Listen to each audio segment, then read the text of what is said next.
Pod-A-Holics, what is happening today is episode number 2, and I'm hoping to bring you guys a banger. I don't know if I like that. I was like, let me try something different and say I'm hoping to bring you guys a banger, but I don't really talk like that. So moment of vulnerability there.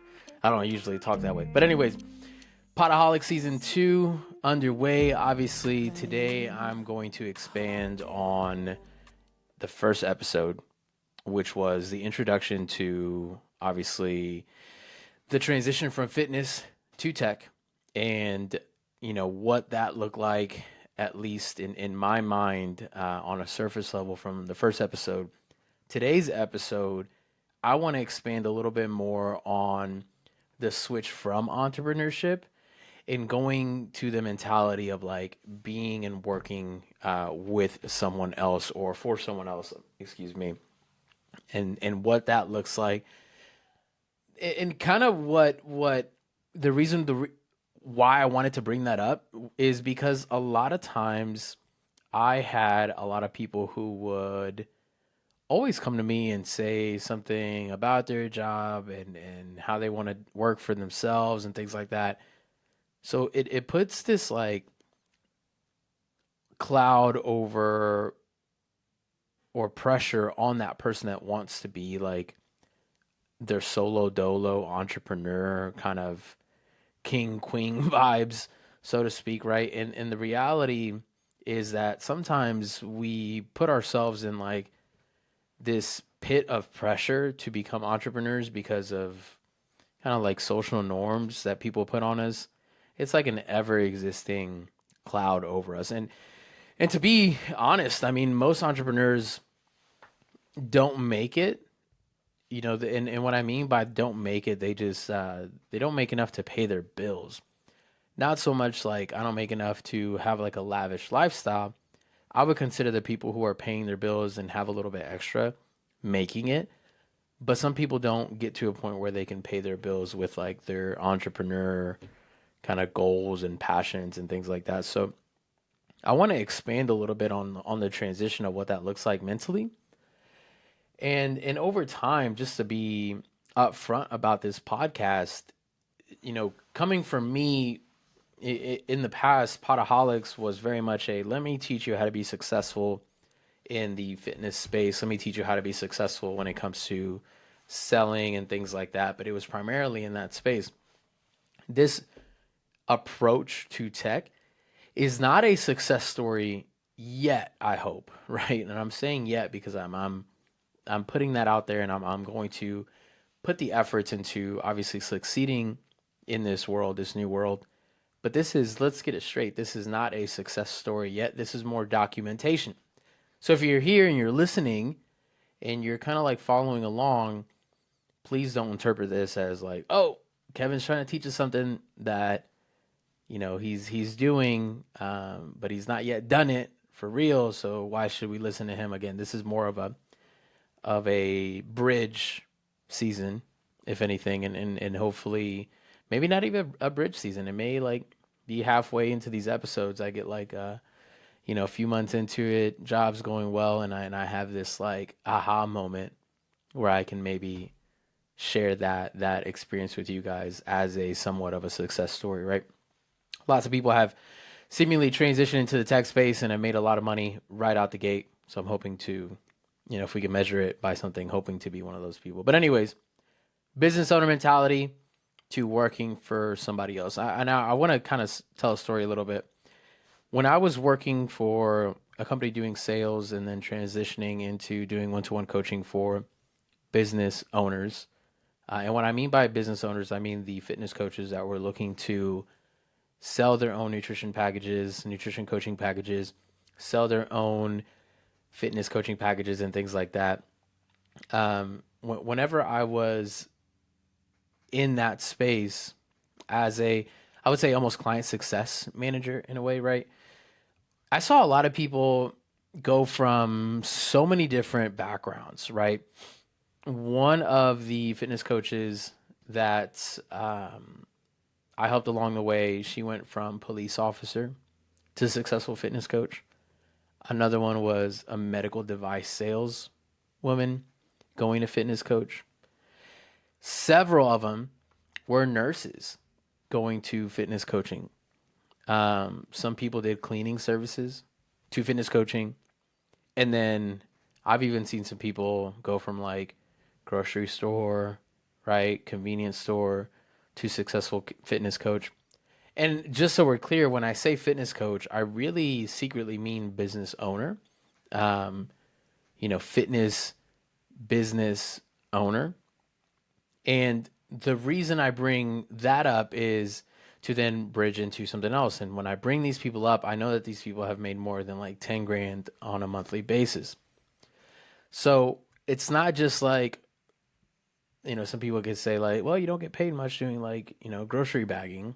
You don't get paid much, being a person who cleans, like cleaning services. Sometimes you can even be a nurse and not get paid a whole lot either, right? But I bring these up because they came from something entirely different, or sometimes even entirely different and low paying, to something where they were extremely passionate about, but then also created something high paying for themselves. Hey, I've been in the fitness space for a very long time, so I don't know that I've really ever had like you were doing this and then you went into this. I've had like jobs in between, but almost always it was like fitness related. And if I did take on another job, is because I wanted to support the fitness related. So I don't have like a you were a nurse first, you never did any kind of coaching, and then you went into that. So, um, but what I did notice in myself is that like, and in these people is that they had passions, or they wanted to do something else over here that paid the bills, but their main thing that they wanted to focus on was like fitness coaching and growing a business there.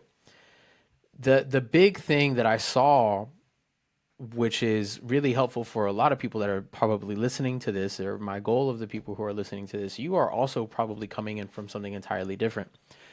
And you're looking at changing your career path. And in this example, it's all about tech, right? You're looking at a career path and you're just like, I don't know if it's right for me. I've never been a salesperson. I've never been super technical. I've never been, in a position where I work from home. Sometimes that's like a conversation as well. It's like, I've been working at an in-person thing. Let's say you're working construction. It's like I've always, just put my head down, and I don't like to be really bothered. I do my thing. Boss tells me what to do, and then I go from there. Working from home, I feel like I'm gonna just sit around all day, right? And some people almost like demonize themselves, right? And make themselves out to be the bad guy in their own life. And in reality, it doesn't need to be that way, because what we need to focus on are like the transferable skills that you have in your current position or your current environment, and how you can, of course, use those in your next thing. And for me, it's transition of interpersonal skills to a career driven mindset without like the actual resume behind it, right? To help you believe that you can make the change. So, how did these medical device salespeople? How did the nurse go from nurse to fitness coach? How does the person who works at a grocery store go to fitness coach and make over 10 grand? I think a lot of it is just putting into their head and just repeating it over and over and over again that they are capable of something entirely different than their current situation. And whatever that next thing is, whether it's fitness coaching or whatever it is, it needs to be good, and I can do it, and it needs to be high paying for me, right? So they repeat it over and over and over again in their head. And I think what that does is that it just builds like a lot of pressure around themselves, to a point where pressure in any environment will always explode, right? And we almost need to have like a good amount of pressure to pop us out of place into a new environment, right? And I think that that's kind of like the best analogy I can give right out the gate right here. Um, so the big thing is like, how are you brain dumping your thoughts on a day-to-day basis to get yourself out of a situation that you may not like being in right now, right? For some of us, it is a career change. Now, to kind of expand on my career change right now from fitness coach or business coach in the fitness space, and fitness coach at the same time, I can't say that that was like fully gone yet, even though I haven't had a fitness client, nutrition client in a little less than a year. It hasn't been a full year yet, but the big thing for me, it's like you know, was getting rid of that, like, am I going to be a failure in the eyes of people? Like when I posted, for those of you who are listening, if you are listening, for those of you who saw my post on like Facebook of like, you know, Kevin Venegas is now working at Red Hawk Technologies, right? Um, how are you guys looking at that, right? And I, maybe it's all in my head, but I always think like, are people thinking that I gave up on like being an entrepreneur, and in a bad way? And in some ways, yes. But it's not because it's a step back. Right now, I will say that the one step forward is like the consistency in pay in a way, right? Because like being an entrepreneur, you have months where you have sales, you have months where you don't have sales, right? But overall, I would say that overall financially, I am kind of taking a step back, right? And while that may be true, while that may be scary, the trajectory of where I'm at right now is going to be so much higher than what I was doing, at least what I wanted to do in the fitness space before. I know business coaches that are doing, their entire company is doing 200, 300, $400,000 on a monthly basis. Some people are even doing less, 50 to 100. But of course, they're paying out other people to do certain things. They're running ads, and yes, they're still making a fantastic living doing that for themselves, right? But anyways, in order for me to get into a position where I'm like, okay, I'm gonna give up the entrepreneurship stuff and I'm gonna go employee for a while, if not to the end of time, who knows, is really brain dumping my thoughts. So if you're in a position where you're just like wanting to switch from entrepreneur, or you're in a position where you have a different job and you're just like, I don't know if that's right for me, jumping into tech or jumping into some kind of remote work, brain dump your thoughts on everything that you're thinking about. It could be, how is this going to benefit my family? It could be, how is this going to challenge me mentally, on an education level, on a interpersonal level, on a relationship building level, on a organized level when you're by yourself. Because like the position that I'm in, for the most part, I'm on my own on a daily basis. I'm in this office, in this room daily, and I have to find that inner motivation in order for me to, go somewhere. My boss isn't hitting me up every 5 minutes, even though I wouldn't mind it, right?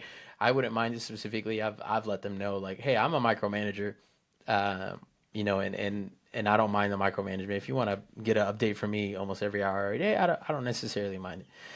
It doesn't necessarily bother me. So, anyways, so brain dumping your thoughts is huge, and weighing out the pros and cons of whatever it is that you feel is in your life right now. Now, I will say when you map out the cons, sometimes they can seem like they're outweighing the pros, but in reality, I would say most of the time they're not, especially if you're moving in a direction that is different and new, because at the beginning it'll always seem more challenging than it would be, towards the middle or the end or whatever, right? And then of course, while you're doing all this, build a resume, right? Write out everything that you've gotten accomplished. And sometimes people look at, I feel like the conversations that I've had, and even just interviewing for like OMG, when we were interviewing for outreach assistants, which in the tech space we would call those SDRs. So the outreach assistants that we had, I saw a lot of them come in, and they were unsure as to why they put certain things on their resume whenever they applied, and I thought that it was good for them in trying to put whatever they could on their resume and then go and have an interview, like a outreach position, which was relatively entry level as a salesperson, right? Doing some outreach, which is for us was just DMing work. Um, Right. And I think that after getting that interview and after writing it out, it helped them kind of put themselves in a mindset of like, okay, I'm really doing this. I'm really looking for something new. I'm really trying to change things up. A lot of people undercut their abilities.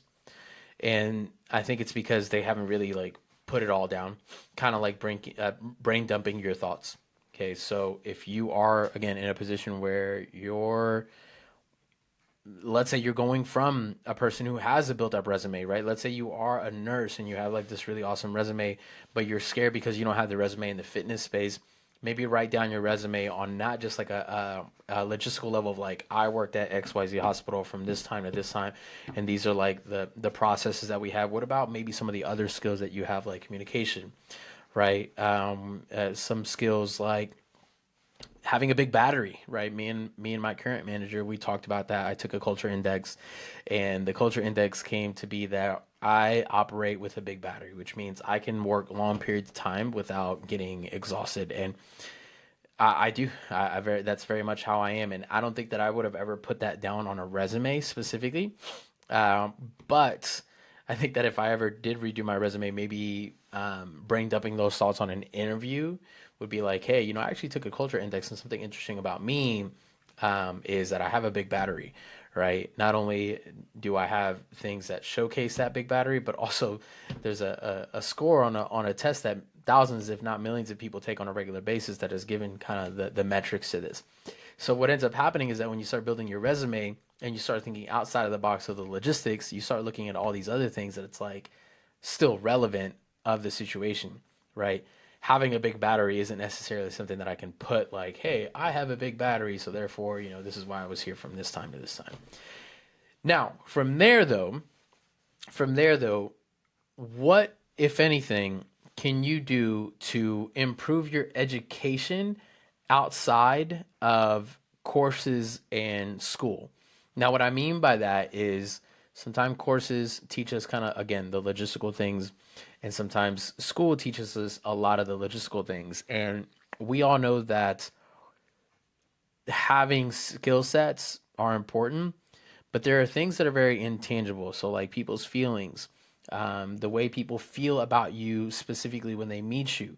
How can you work on some of those things as well as like the skill sets that are tangible, which means like I can do two plus two, right? Obviously, that's such a simple example, but if you can balance out the two, the tangible and the intangibles, I think that that'll also bring up your kind of transition, right? Or your hopes that the transition is going to be really awesome from whatever you want to do to the next thing, right? And again, I keep bringing this up from this situation. It's like entrepreneur to job, but from the examples of like the fitness coaches, it was like job to entrepreneur. But either way, I know that a lot of those people going into it was like, I have my course, but I've never really like coached anybody, right? Or I have my NASM, and if you guys are familiar with NASM, it's a personal training certification, right? And it's like I have my NASM, but I've never coached anybody. I'm not good at sales.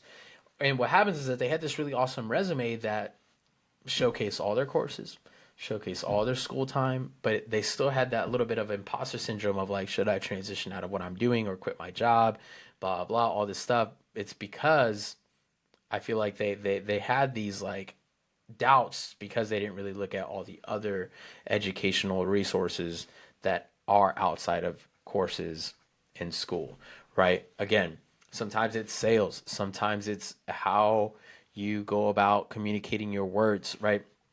And then from there, it is all about putting yourself in the right room, right? So for me, lately being in this space, I thought whenever I got hired on, especially with like Red Hawk, a couple months ago, um, I'm like, oh shoot, I'm probably gonna have a little bit of a hard time understanding a lot of the lingo quickly.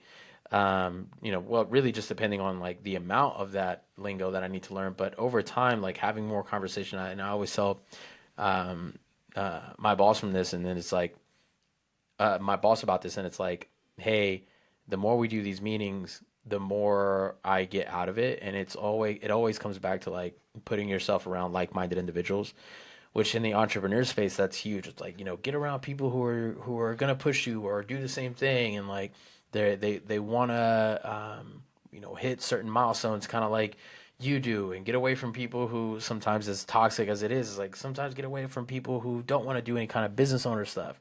I never truly believed in that part, at least, like getting away from people who don't want to become entrepreneurs. I have a lot of friends who aren't entrepreneurs, and I love them to death, and they do extremely well. So it's not that. But my example, and the reason I'm bringing that example up, is because some people take it that far. So for me, the big thing is how can we look at all this and tie it all together by having some tangibles, of course, like, what's on your actual resume from where you worked, where you went to school, what educational resources you've kind of taken upon yourself to learn on a logistical and tangible level. And then also, how can you mix in some of the intangibles of like practicing your words so that way, the way you speak to yourself or the way you speak about yourself isn't always like measurable, but how can you get comfortable and confident in that side of things? And then also like having like-minded individuals around you. Are you really going to measure how many people you have around you that are in the space that you want to be in to teach you some of these things? No, probably not. But how can we just kind of look at like how we balance these things out? So from there, I would say that yes, those are kind of like challenges in itself, or kind of tasks and action steps. But then, what are the challenges that really come from that, right? And I would say that no matter how many times you practice your words, no matter how many times you brain dump your thoughts, no matter how many times you go and rebuild a resume, no matter how many schools you went to or how many courses you did, and no matter how many friends you have around you that are in the space that you want to be in, you're still going to have a little bit of like imposter syndrome. I don't know any successful person, at least in my world, that doesn't wake up with a little bit of that, right? And sometimes it's a lot of bit of that where you're sitting there and it's like, do I really want to push more? Do I, can I really push more? Can I sit here and continue pressing and pressing and pressing or creating and creating and creating without, you know, getting people in a bad place, or letting people talk down on me or whatever the case may be, that gives you the imposter syndrome. How can we get over that? And then the worst part about having imposter syndrome, at least for me, is like being a heavy procrastinator. When you have imposter syndrome, you put yourself up against the wall and you never take your back off of it. And I don't mean that as like, the motivational thing, like my back is always up against the wall and the only way out of it is forward. So I'm always pushing. Like, it's not that. It's more so like the challenge is of imposter syndrome is having that severe procrastination, at least for me. So the ways that I kind of overcome that is I take things one step at a time. And I know that seems so like, everybody says take all these things one step at a time. But the big thing is a lot of people are always trying to be perfectionists, even if they aren't perfectionists to begin with. Like they have no track record of being a perfectionist. They just think they are, right? And I think that's a good thing because humans are always, I feel like, carried with good intentions. Like everybody wants to believe in themselves to a degree, right? But one thing at a time is huge, right? So right now I'm doing, for example, a web development course, which is teaching me coding, and it's like 80 hours, right? And right now I'm taking it one step at a time. I did the other day. I wanted to sit there for like 5, 10 hours just going straight at it. But then I was like, you know what? I'm probably not going to retain the information the way that I need to if I just go about it like this. And I'm probably going to burn my battery out. I have a big battery, but I also have other things to do. I don't want to fall into a situation where it puts me in a severe procrastination mindset because of whatever reason, right? So one step at a time is huge. And a lot of people don't get into positions because they're sitting there and they want it to be perfect. They want to choose the right course, for example. Like I know a few people that have always come to me and they're like, hey, Kevin, I want to become a salesperson doing this. Or now I've had a few friends talk to me about like, yeah, I want to get into tech and things like that. And it's like, I'm just looking for the right course. I'm looking for the right course. And I'm just like, how do you know what the right course is? I'll give you an example. This is not necessarily the most fun thing for me to say, but I'm going to say it. I found out today that the course that I did for sales engineering for careers no longer has their sales engineering platform or their sales engineering course because they just failed to build a really good curriculum, but while also having really good students and having like a good showcase of people who got like jobs and things like that, right? Um, for me, I don't know how much that matters specifically for me in the sense of like I wish I wouldn't have taken it, but at the same time, it's like could I have taken something better that maybe had a better track record? I feel like the fact that I came in as an agency owner, I had a lot of sales skills, and I was a little bit technical. That my story was a little bit different compared to somebody else who was coming into it. So maybe someone else is punching the air right now, of like, fuck, I spent, I think it was like $4,800. I spent $4,800 on this course, and it didn't get me anywhere because they weren't shit to begin with. I don't know that I'm gonna be doing that, but it seems like I probably could have found something just as equally good for under 2 grand, for example, right? Because these some of these other courses are still standing while this one isn't. It looks like it was only going for about 3 or 4 years, which isn't very long in the grand scheme of things. So it's like, did I choose the wrong one? Probably. Probably, I probably chose the wrong one. But at the end of the day, I still walked away with something. And now I'm familiar with a few others. I built up connections because of it. And I'm glad I didn't sit there doing a bunch of research to put me in this kind of like procrastination mode of like doing research of the next, sales engineering bootcamp that I need to find, and then sitting there and compare contrasting 5, 6 different ones, right? So I would say that if you are kind of having a little bit of that belief in yourself or misbelief in yourself, and it's turning into like severe procrastination, you're just like, I just need to find the right thing. I'm looking for things, and I'm kind of doing a little bit of research. Dude, just pick one. Just pick one. If you want to be like the grocery store bagger that turned into a successful 10K plus a month fitness coach, or the nurse that was not really enjoying the job, working so many hours to 20K plus or 10K plus fitness coach, then the big thing is like just jump, because I will say that these stories are specific because they paid 5, 6, 7, 8 thousand dollars for a business coach to teach them how to get out of some kind of funk that they were in, whether it was sales or understanding business a little bit more or whatever the case may be. They just picked. How many business coaches are out there, right? How many OMGs, like my agency, are out there? But some people picked me, some people picked others, but nonetheless they picked them, right? And jumping is so much better, right? So much better, and so much more thrilling, and so much more of a learning lesson than just standing still. From there, you have to, once you take the jump, you have to combat the judgment of others. That is another challenge that really is like huge for a lot of people. I know, for me specifically, it took me a while to kind of jump over that like hurdle of judgment from others. And some of it was family related.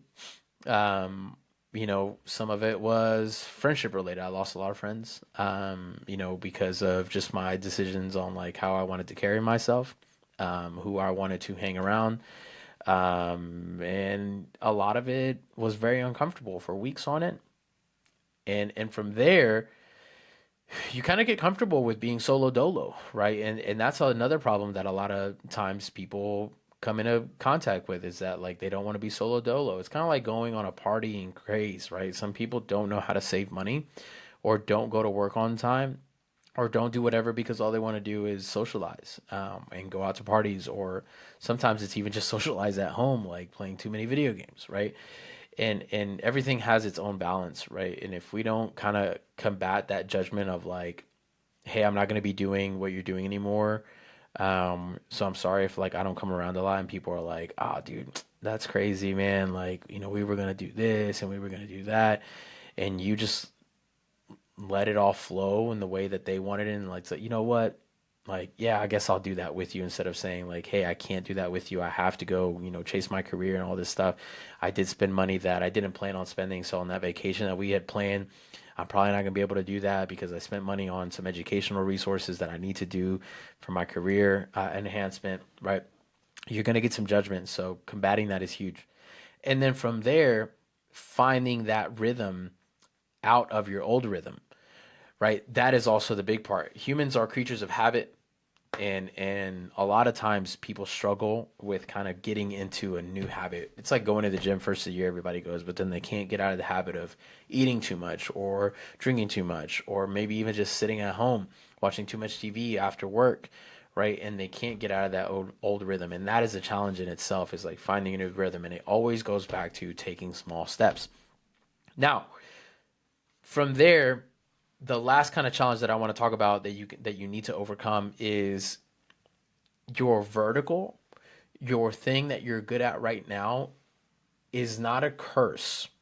I know a lot of people are like, dude, I'm just good at this right now. Let me stay in my lane. Let me, you know, get better at this. And then 5, 6 years from now, they're still doing the same thing. Now, I can say that now, of like 5 or 6 years from now, because I'm 30. I'm about to be 31 this year. And I have seen people stay in the same space.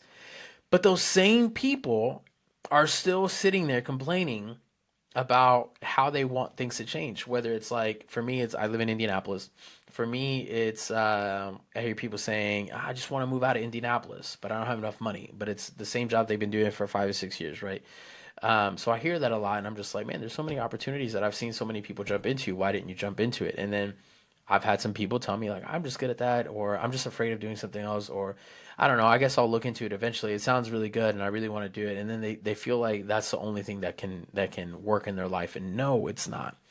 Just because you're good at one thing right now does not mean that you can't be good at something else later. And the thing that you want to look at is like, why is it that you've stuck around with this one thing for so long? And one of the first things that come to mind for me, for anybody who's been doing something for a long period of time, is like that consistency.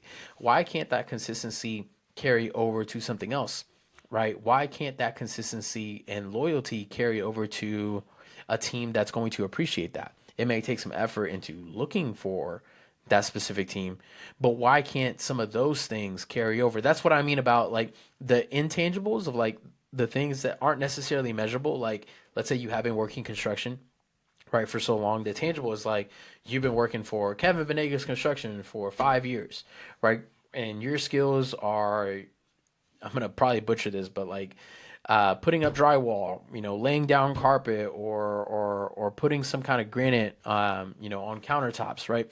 If that's like your tangibles and that's your skill set, but what about the intangibles of like when you did do those things, did customers love you, right? And these are things that you have to think about for yourself, right? Did every single time you go, that if every single time you went to a house, you got 10 out of 10 customers that were happy with you, then why not sit there and think, you know what? It might not be just construction that I'm good at. It might be interpersonal skills on a sales level. It may be something else. It doesn't have to be sales. I know I keep bringing up sales, but it can be whatever you want as long as we look at some intangibles as well, right? And it's not all about like when people are getting jobs, it's not all about the technicalities. I specifically for a story, on my side of things, whenever we hired like outreach assistants for a lot of like the fitness coaches that we worked with, sometimes they didn't always look for the actual like technical side of things. Like I didn't want somebody to be perfect on like writing scripts to do sales outreach on DMs. I didn't want somebody to be super perfect on like the technology things. I just wanted somebody to be like really easygoing, and were willing and ready to learn a lot of things. And specifically, one example that comes up is an outreach assistant that had been with us for literally a year and a half, about a year and some change. She went through 3 different teams, and last month, after 9 or 10 months of only making anywhere between like part time at least, because her husband worked anywhere between like 1,000 to maybe 2,500. I know for a fact she made over $5,000 last month, which is huge. And this person was not a salesperson coming into it, right? And now that she's full time, or actually still a little bit of part time, uh, a year later after getting started, she now has the technicalities, but at the beginning she did not. And some people, they may be huge as a part-time mom, stay-at-home mom, right? And I bring that just like very minuscule example because I don't want to sit here talking about only the 10 grand a month kind of situations. I want to talk about like some of the people who are trying something new, are afraid of maybe getting into something, but then a year later they have, something that's like $5,500 a month. $5,500 a month is what exactly, if I can do the math, 5,500 times 12 is $66,000 a year. I know that for a lot of people working part-time or somewhat part-time, I would say like 25, 30 hours, that's huge, huge, huge, huge, right? So anyways, from there, don't get too caught up in like the thought of being perfect when starting something, right? It's not about, it's not about all these like perfections that you have. It's about the things that you decide to be imperfect at the beginning and then build upon that, that will help you transition into a new career path. And that's it for me. That's it for me. It's like the imperfections of I've never been a good employee, truthfully. If I can kind of dial this in a little bit for me and what the point of this episode is, my imperfections were I'm not a good employee.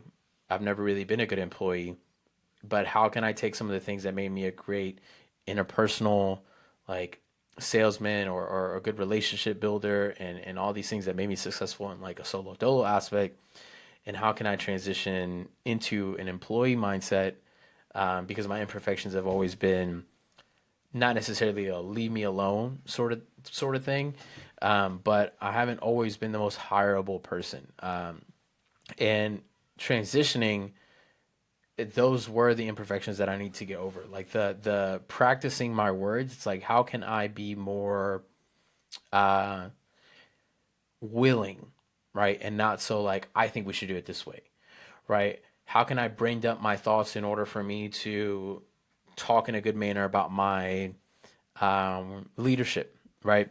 How can I build a resume of saying like I was a good in my world now I was a good number two, right? And then from there, how can I continue educating myself on the things that do make me a great number two, right? Now, in this company, I'm not the number two in the company. Obviously, like this is just more so saying like I'm less in the company in terms of like I'm not CEO. Um, but then these are all the things that are very important, at least for me, right? I'm not trying to get caught up in having that like entrepreneurship vertical, the entrepreneur kind of catch me in a way where it doesn't allow me to grow my weaknesses of being an employee. So I hope this episode was a little bit helpful. This was more so maybe a little bit of a motivational thing. I'm not entirely sure what to say in terms of calling this episode anything, but what I wanted to get out of this is that you can go from wherever you're at, use some of the intangible skills that you're probably not looking at by practicing your words, brain dumping your thoughts, building that resume, educating yourself outside of courses in school, and then getting around people who are going to help you practice your words while combating that imposter syndrome and balancing the again the tangibles and the intangibles in order for you to get to where you want to be and doing it in a great manner. Pod-A-Holics episode 2 season 2. Again, as always, I will be uploading this on YouTube, and if you're listening on Spotify, definitely hit that follow, subscribe, and like button. We'll see you in the next one.